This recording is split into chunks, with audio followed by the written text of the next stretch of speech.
Opportunities in the at age of digitalization. What will be the digital opportunities that will change the game rule in the new period when Industry 4.0 is on the agenda? What should be the business world do to catch these opportunities? The moderator of this session will be co-strategy founder İhsan Elgin, director of Ozyegin University Center for Entrepreneurship. And our other panel speakers, General Manager of İSBANK, Adnan Bali, and CEO of Çakıroğlu, Levent Çakıroğlu.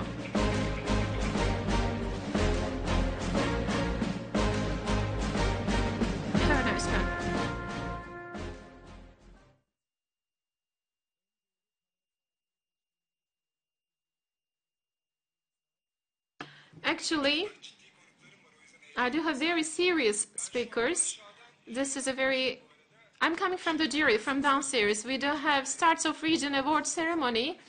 10 entrepreneurs have presented their projects. And we were together with the entrepreneurship projects, which were approximately in the age of 3. And we do have a project which do have an average age of 95-year-old, 19, 26, and 19, in the beginning of 19s, 2 big companies, 2 old companies in the field of retailing, refinery business, and the other one is the biggest financial institution in the real industry, in the real sector. And I will try to give some time for the questions, different than the previous sessions, so get ready for the questions. So you can ask whatever you want. We are speaking about digitalization. As the moderator, I will be giving some figures about digitalization. In 2017, IBC company, one of the biggest research companies, do have a survey. The big companies have reached to 1.3 trillion, have spent $1.3 trillion for digitalization and digital transformation. $1.3 trillion is a huge amount. And the second point about this digitalization process, it is widely being spoken in capital and to see at the top. There are a lot of ongoing sayings about digitalization. It is a little bit being confusing after a lot of discussions. I have requested from the CEOs, I will be asking very short questions and I will get very short answers to ask more questions per session. Adnan Bey, let's start with you. On the finance side, on the digitalization side, what are the main concepts? And Levent Bey will be responding it and we will continue later on. Thank you very much. I would like to express my satisfaction. We will not be speaking about the banking business. I'm very glad to speak under such kind of a title. I'm very happy. And my second satisfaction is last year they have carried on a session about, we have discussed about the waiving and we have discussed about the renunciation. Now we are not speaking about that anymore. We have spoken about digitalization. And what I understand from digitalization is becoming free of mediators. So in a way of saying in English, I can express disintermediation. Disintermediation is a very important term. What do I mean by disintermediation? Every service has got a final user. And from the very first time, starting from the supply, starting from the input, there is a production line. In this value chain, there are a lot of other chains which are intermediating with each other. And meanwhile, those chains are losing their functions with the changing business models, with the changing technologies. So they are changing their functions. What I mean to speak about digitalization is getting rid of the chains which are useless. It is just taking rid of them and cleaning them. It is not something new. I mean, when we look at the invention of tire and when we look at the invention of fire, we have had the same experiences. And this era, we are naming it as digitalization.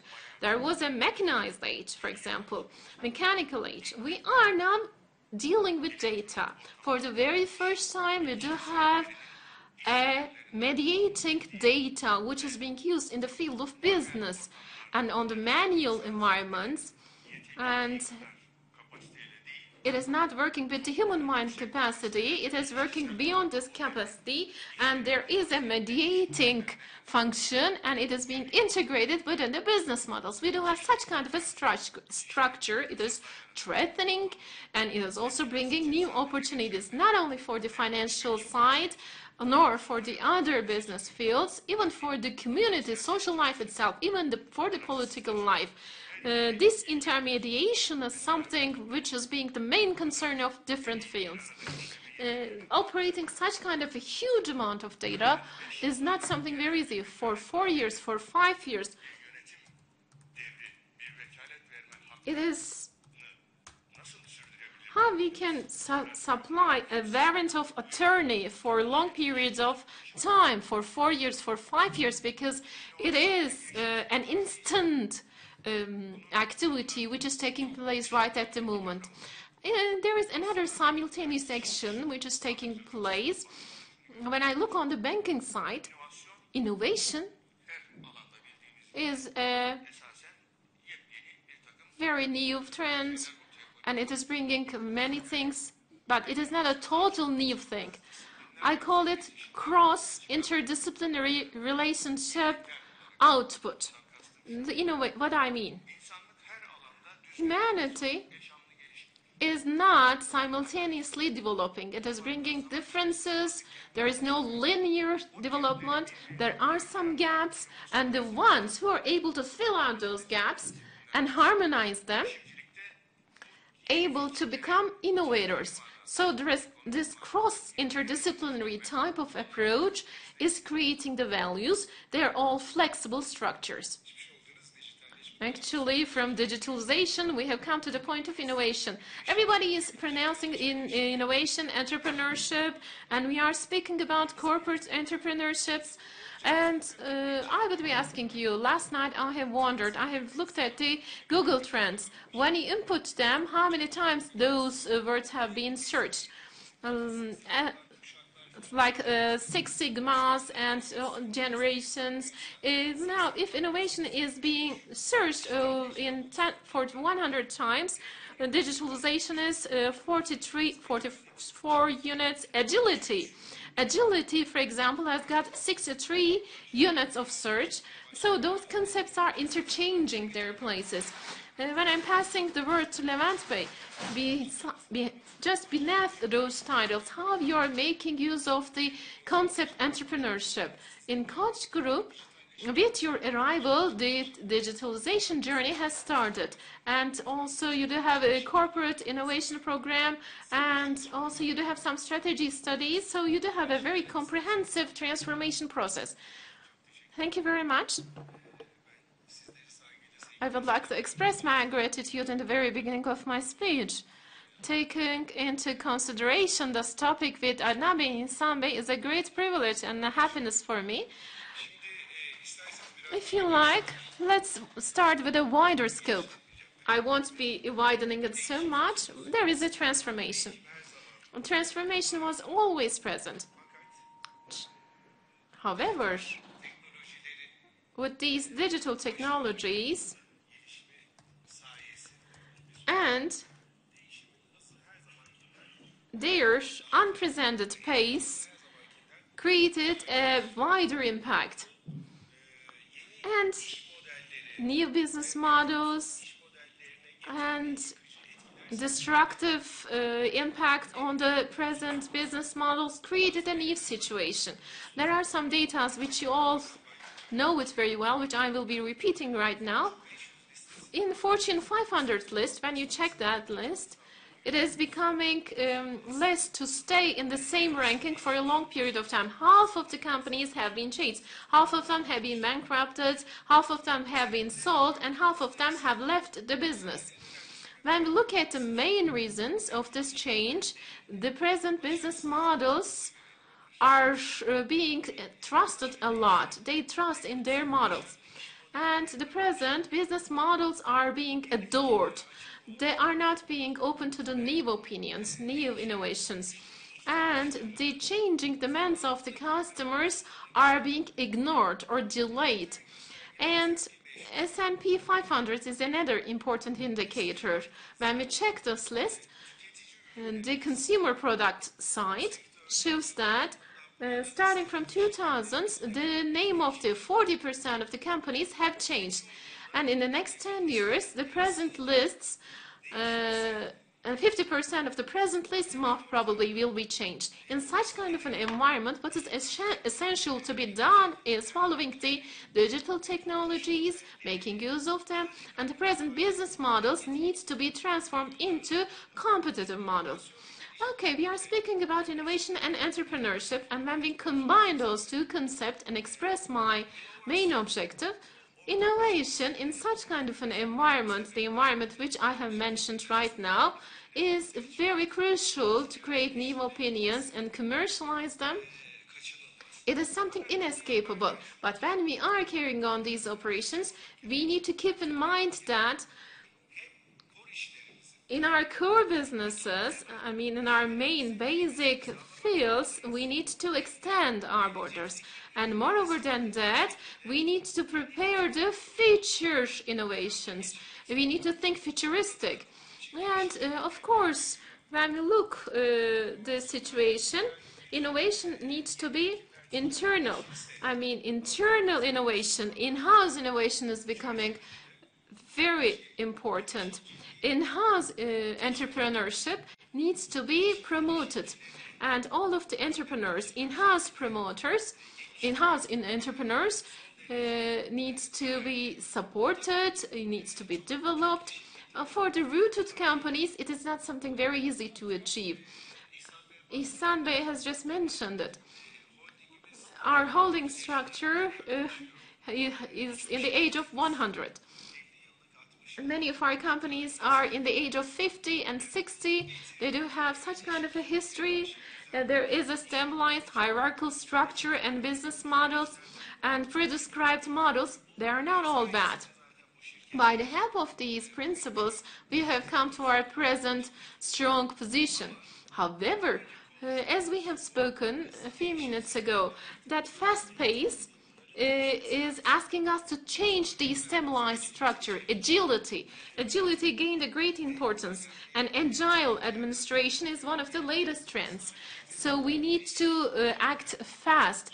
We need to take risks. We should not be in fear of making mistakes. If the decision we take can be unsuccessful, but this should not stop us. We should take actions as soon as possible by taking the lessons of that mistake.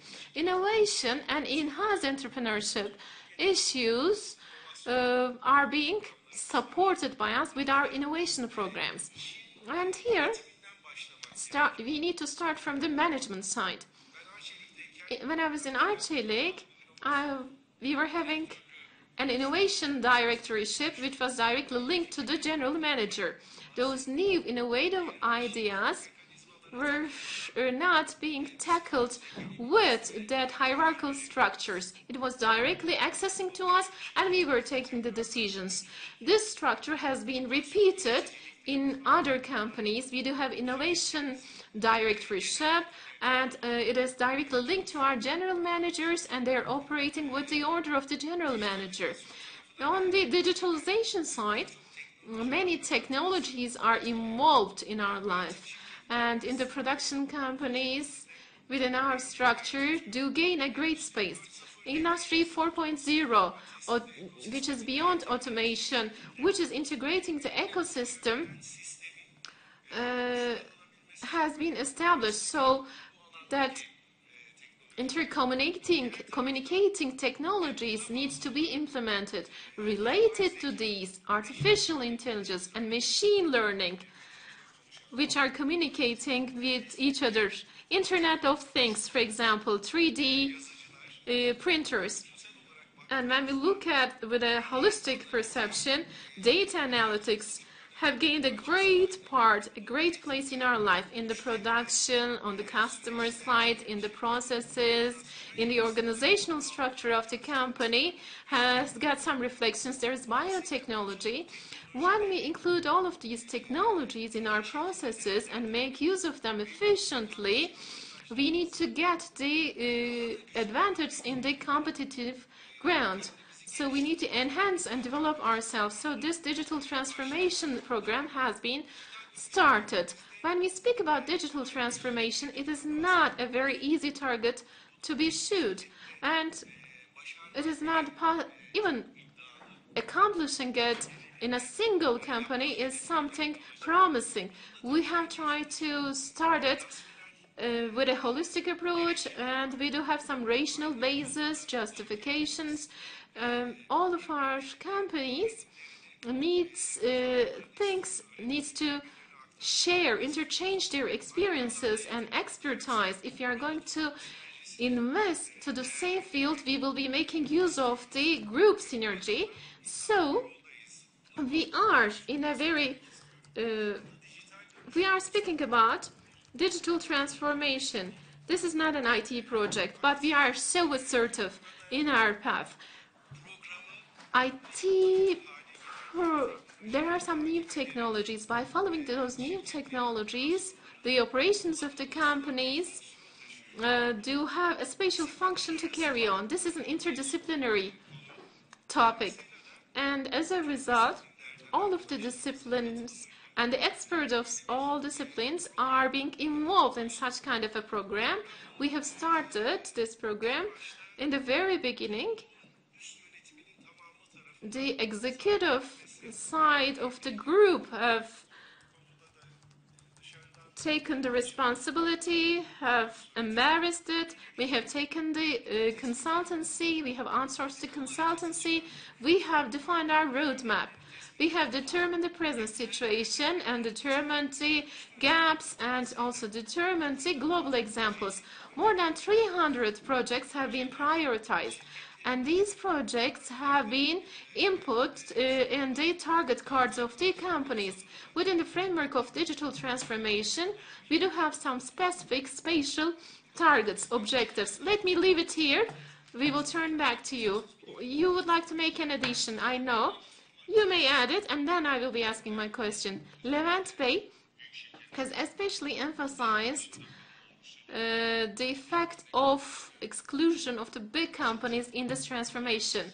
Facit machine, that calculation machine, maybe the young generation do not know it, but it was an incredible machine.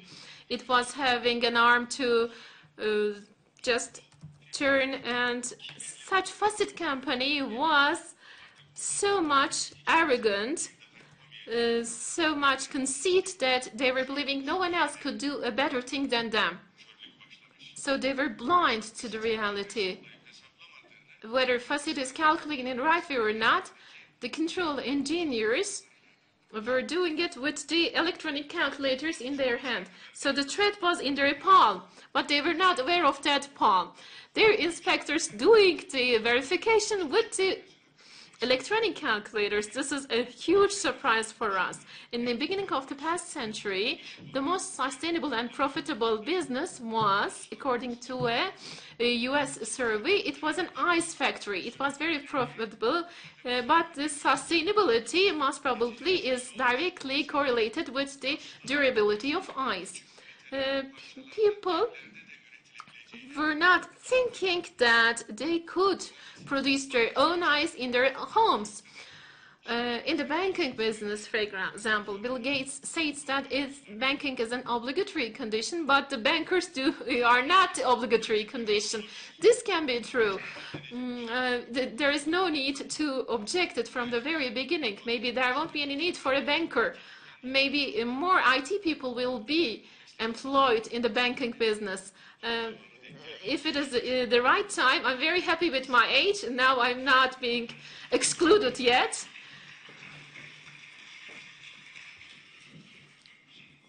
Okay, at this point, there are two contributions that I would like to make. One of them is for the banker and banking business. Maybe you all follow the biggest bank.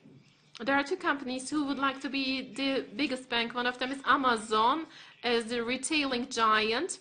Amazon loan, Amazon credit, Amazon credit card will be, and the other one is the Alibaba, the commercial banking giant. It is triggering the Chinese economy.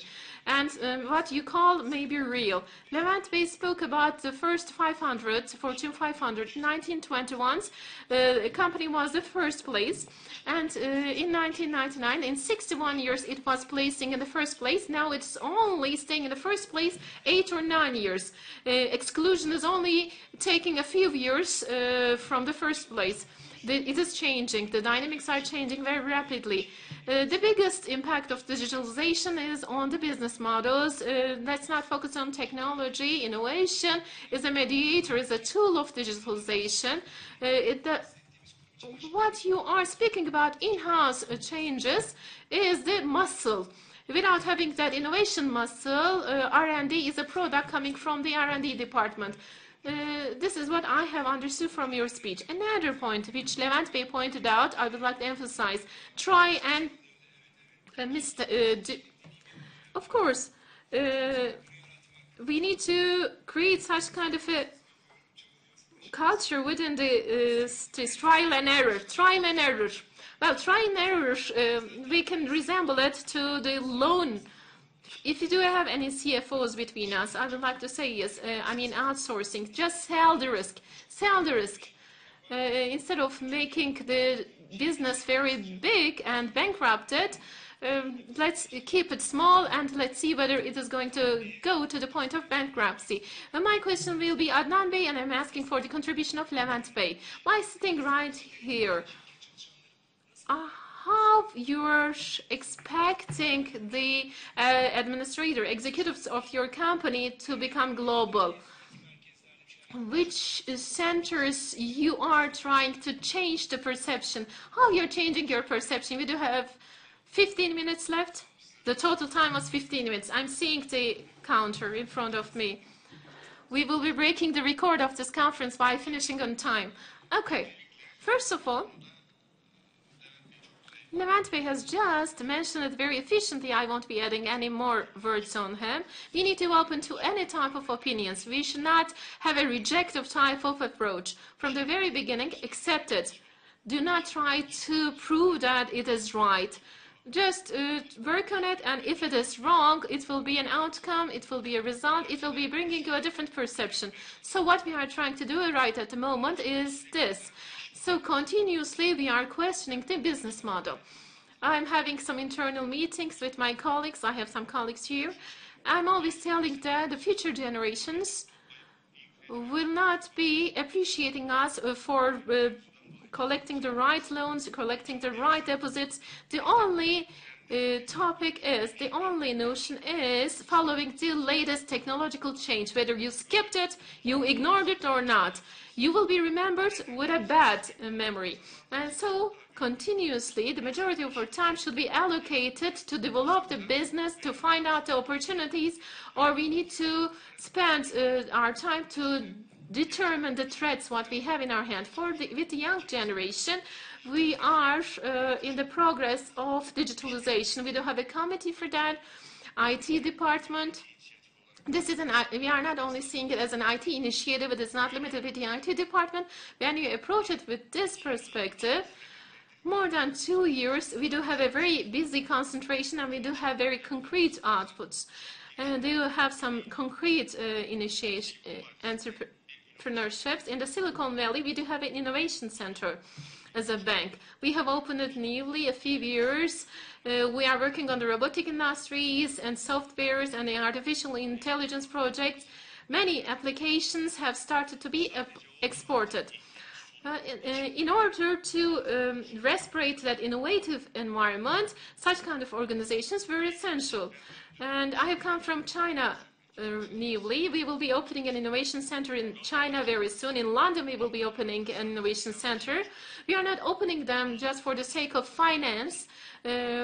All of the linked and also non-related business fields are concerned. So we do have cross-disciplinary communication. is one of our main active areas. We are the only bank. We do have a total floor, a full floor working. We are working with Özgür Bey, with Mackenzie about this topic, and it's an incredible journey. We do have Work Up Entrepreneurship program with the innovation, with the digitalization and finance. We are interrelating the other business sides. Many different opinions, many different innovations are aimed to be implemented. We are carrying on a program. We do have the first graduates from this program. Now a new group is continuing their studies. It is not limited with that. On the entrepreneurship banking business, we do have simultaneous actions. It is not a matter of funding some projects. It is not a matter of proposing an opinion. Starting from that from the core, from the seed to the fruit, we are managing the whole process. Let's pass the floor to Levent Bey. Adnan Bey mentioned about entrepreneurship topic. So would you please wrap up your answer? We know some actions of Arçelik in Portuguese, in Lisbon. They have taken some actions.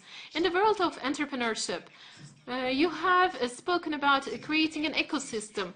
And you have spoken about international thinking and entrepreneurship. What do you want to say us?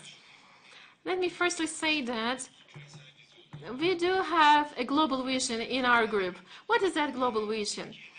In Turkey, of course, we will continue to grow up. But beyond Turkey, there is a huge market, and we will also grow in those markets. We will be doing investments, and we will be having procurement activities. It is not a matter of, it is not a responsibility of our international companies. Even the companies in Turkey, despite the fact that they're only serving to the needs of the Turkey, they need to be aware of the global competitiveness. They need to follow the global players. They need to become acquainted with them. And if they can achieve it, they need to develop their skills to compete with the international market. With this perception in mind, with this approach in mind, we are not only following the digital technologies, we are also following the global developments in the digital technologies framework. For the very first time at Taipei, we have founded our R&D department. In England, we do have a collaboration with Cambridge University. There is an R&D center. And in the World Economic Forum, in Silicon Valley, in San Francisco, we have another collaboration. And beyond those, in Turkey, we do have a lot of collaboration with the Turkish universities. And on the executive level, our CEOs, our general managers for a few years are going to the Silicon Valley to follow the ongoing developments on site. They are attending the meetings. And we have seen the benefits of such kind of initiatives a lot, and we will continue that. And all of the executive sites, digital technologies department in the wide scope will be developing their soft skills, different skills, soft skills, and will be enhanced. So we will be sending them to some development programs. And when we come to the entrepreneurship topic, I would like to state that our time is asking for the obligatory collaboration. So collaboration is something essential. According to me, the companies should look cost-effective fields. After determining these cost-effective zones, they need to seek for the best partner, whether a small-scale or a big-scale company. They need to develop cooperation and partnership. What I mean to develop an ecosystem directly means this. By establishing those partnerships, collaborations, we need to become acquainted. So continuously we need to open our vision, we need to perceive the world, and we need to show an attempt to know more every day. Okay, I have an addition.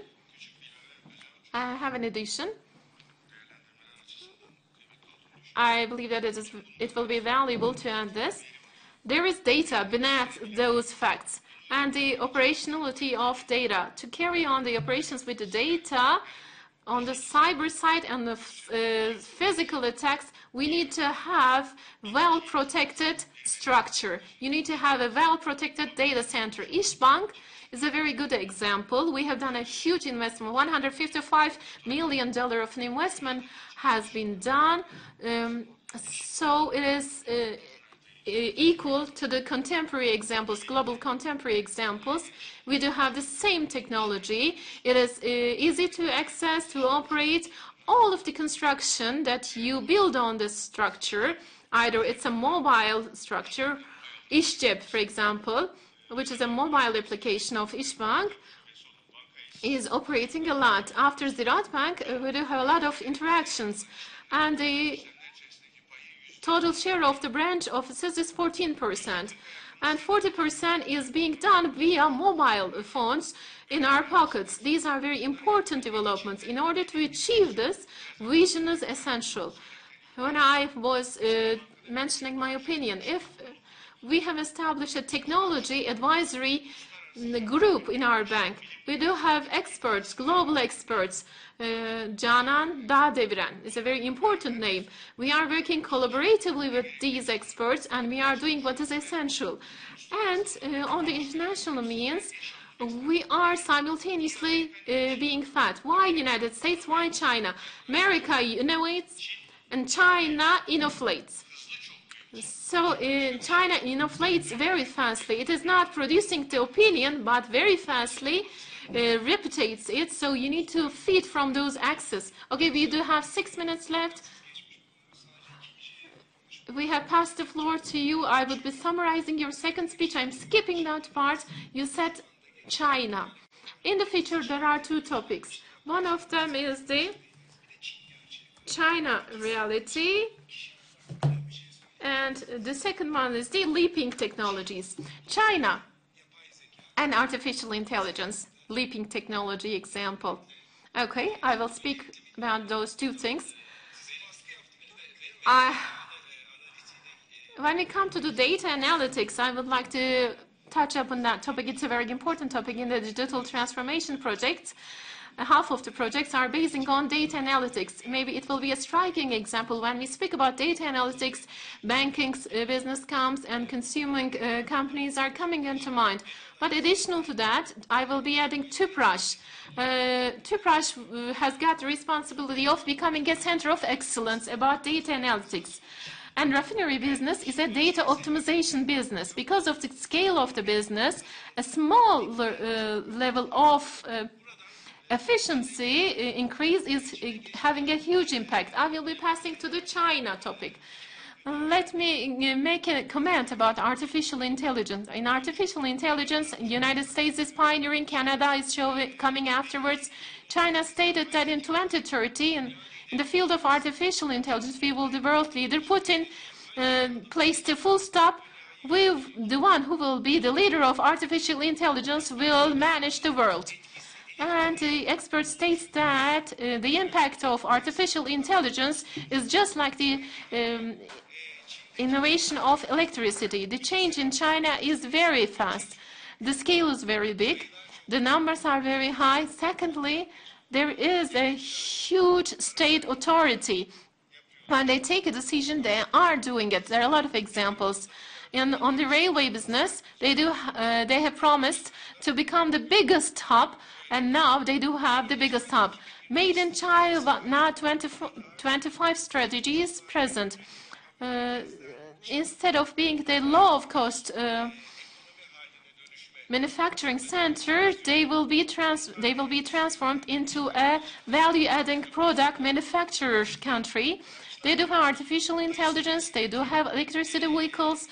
In China, when we look at the developments, it has got a transformative force. So very closely, we need to examine those changes. Let me give you a few figures, if you like.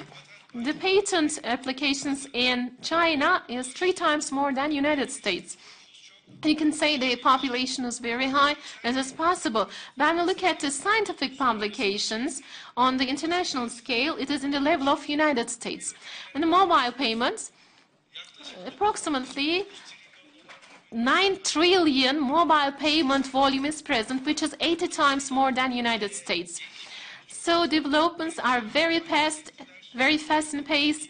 Peer-to-peer mobile payment has started to be implemented. It is possible to do it. In China, we need to be in China. We need to see China and follow China. I support Adnan Bey. We have got a lot of studies in China, even including manufacturing. I have pressed you a lot, I know. Adnan Bey, would you please wrap up? From that China topic, I am going to pass the floor to you. In specific about the banking sector, this artificial intelligence will be affecting the labor force. Branch-based costs are affecting our cost 65%. So what will be the impact of artificial intelligence to lower these costs? Human being has got an incredible mind, a brain. It is coming from the creator. So we do have the creator's force and intelligence, but we do have some gaps, weaknesses.